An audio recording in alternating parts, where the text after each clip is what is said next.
Hello everybody, John here with Shooting Tips and Tricks, and today I'm down here at the range with my 1898 Springfield 3040 Krag. That was a gun I picked up a long time ago. It was one on my wish list, and this is a shortened version that I picked up, and I'm not positive if it's an original or if it's a cut down or a gunsmith did or whatever. Because it's done much better than a lot of the sporterized ones later on, and the stock appears to be all original. And we're going to fire off a few rounds from this guy. Now this one, for those of you that don't know, it's got the hatch on the side that you snap down, and then you just drop in your round, snap it shut, and you're ready to go. Alright, we're going to get some rounds loaded up in here and see how she does.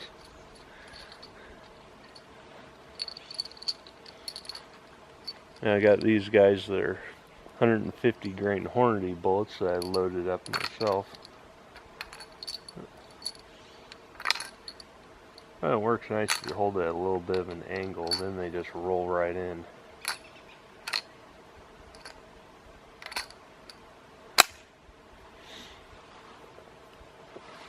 Now what I will say is, interesting little tip that I found, all thanks to Eric over at Iraq Veteran 8888, is using strippers to reload these guys. That's a nice little tip. I'll have to take a look around and see if I can find some. Alright. Now another nice one with these guys is on the other side here they have this hatch, or this lever on them, and that's to lock or unlock the bolt, or I mean the feed. So with it snapped down, you can open, close the action, all that, and it won't load around. As soon as you snap it up, then you can load around. Right.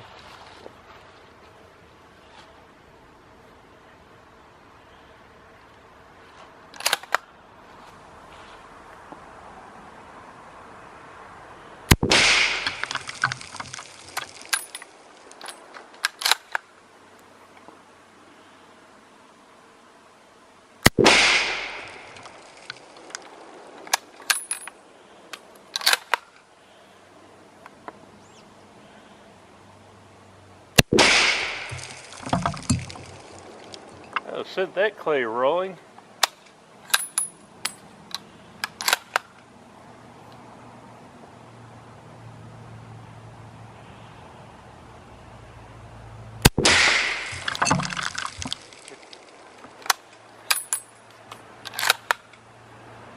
Let's see if we can get one of those bottles.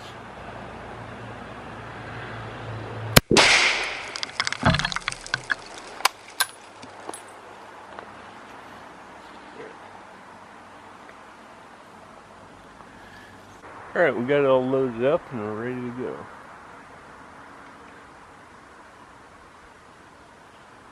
Now flip our lever up.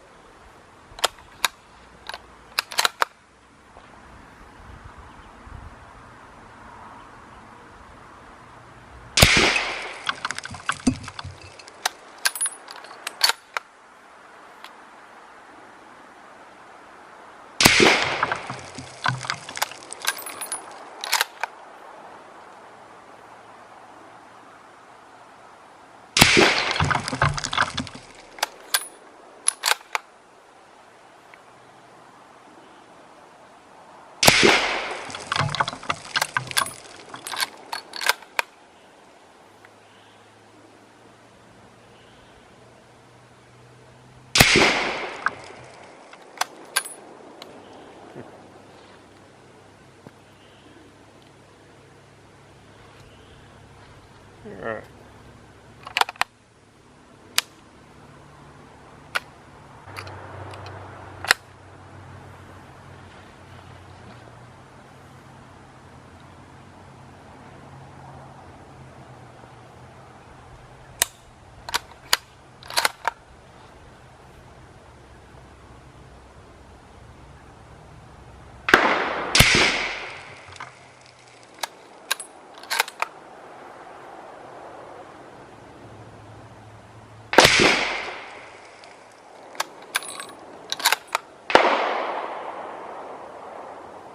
The neighbor's answering the call.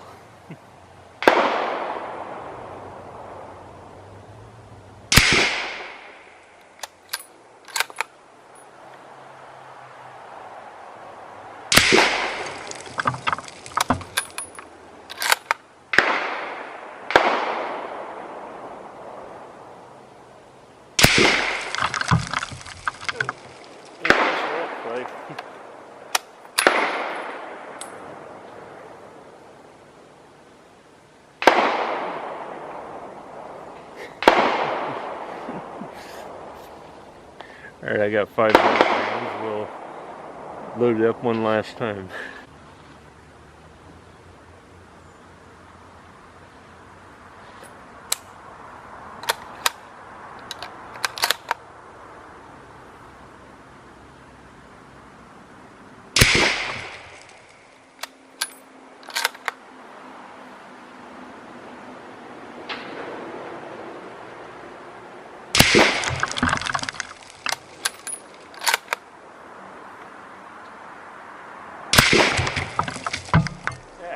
That's better.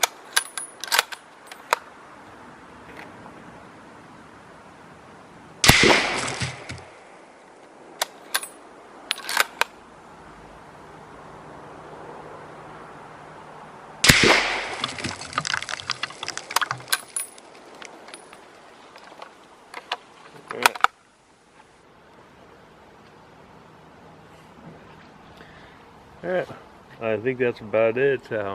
We'll head back inside and I'll give you guys a closer look at this guy. I don't know about you guys, but I don't like packing up targets after I've set them out.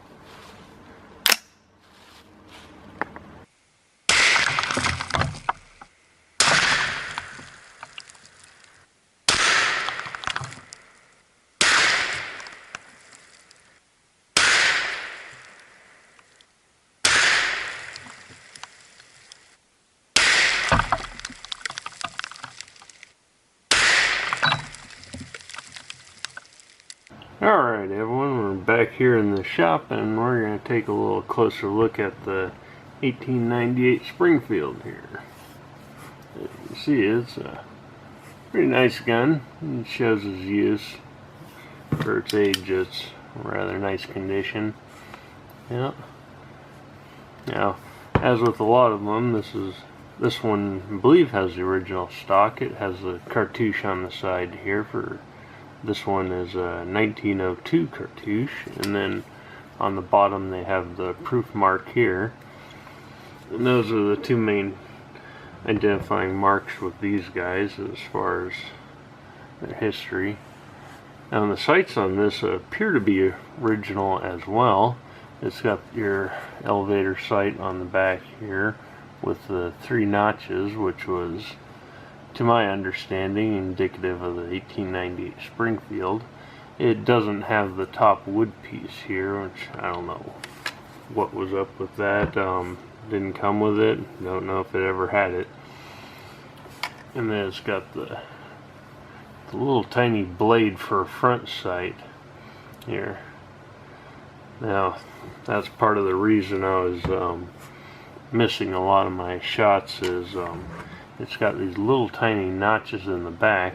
Oh, and if you're wondering about the 3 notches, well, that's for, well, hard to say if it was for leading your targets or for windage. But given that these are war rifles, I'm willing to guess it's for leading a target. But yeah, it's got the little tiny notches in back here for the rear sight, and then this little tiny blade on the front. So, and it wasn't exactly the best sun out, so seeing that little tiny notch was a little bit difficult. So that's my excuse, and I'm sticking with it. Now, one thing these rifles always had a good reputation for is having the smoothest bolt out there, and it is every bit of that. I mean, opening and closing this thing, it's like it's writing on glass. And the thing I always liked best about these is a turn off with a lot of bolt actions, or at least some of the older ones like the Infield and some of the Mausers, is after you close the bolt all the way forward, like so, you have to keep forward pressure on the bolt before you can lock it down, and that's to put tension on the spring.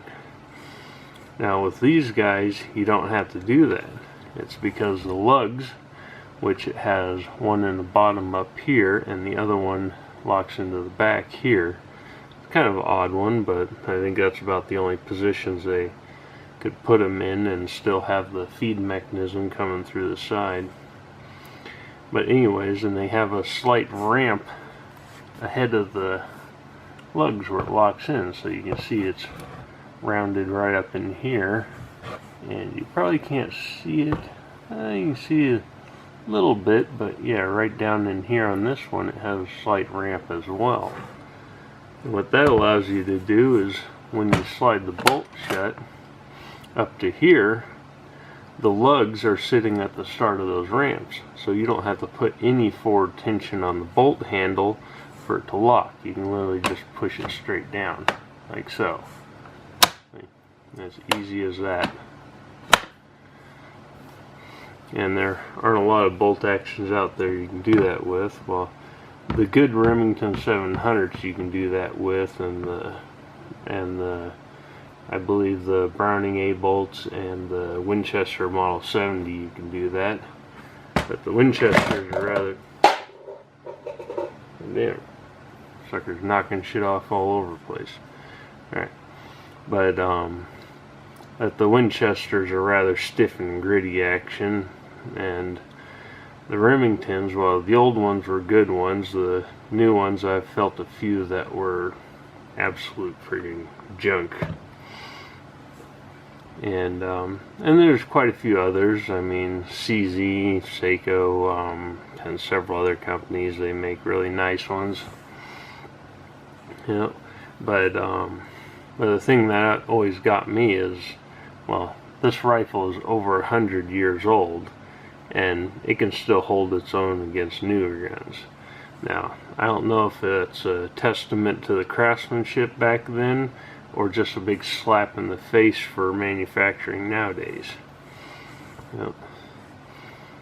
And then this guy's got your standard safety on the back here, similar to the Mausers, but it doesn't have the 3 position like a Mauser. It's just either fire or you flip it over and it's full lockdown. Okay. And it doesn't have a 3rd position, so this whole travel here is still in lockdown. And then once you hit the other side, then you can open it. Yep. And then you have your latch on the other side here. Right now it's in the upright position, so it's going to feed around. You snap it down, it blocks the feed, or blocks the rounds from being fed. So then you can monkey with the action, do whatever you want, and it won't load around or fire. Well, it would go click and fire and all that, but it's not going to load around. Yep. If any of you are curious about opening or taking the bolt out on these guys, it's a little bit goofy. You actually have to pull up on the extractor here, and once you get it up above the top of the bolt, you can rotate the whole thing to the side like so, and it just pulls right out. So you can see how that guy goes. It's got the track here that holds it in place, and you have to actually lift it up above that, then you can rotate the bolt and pull it out. And putting it back in is simple. All you have to do is line it up. Once this top lug gets ahead of this part of the action, then you can rotate it back in. And you don't even need to do anything with this guy, because it has this, here, I'll show you guys, it's got this angled track right here, or this rounded off section, and that allows itself to cam itself back into place, so it just rides right off the top of the action there. See? And then you got the little hump on this top here, which would normally have a little detent pin that snaps into this little notch on the top of the receiver, and that keeps the bolt in the open position, but this one it's missing.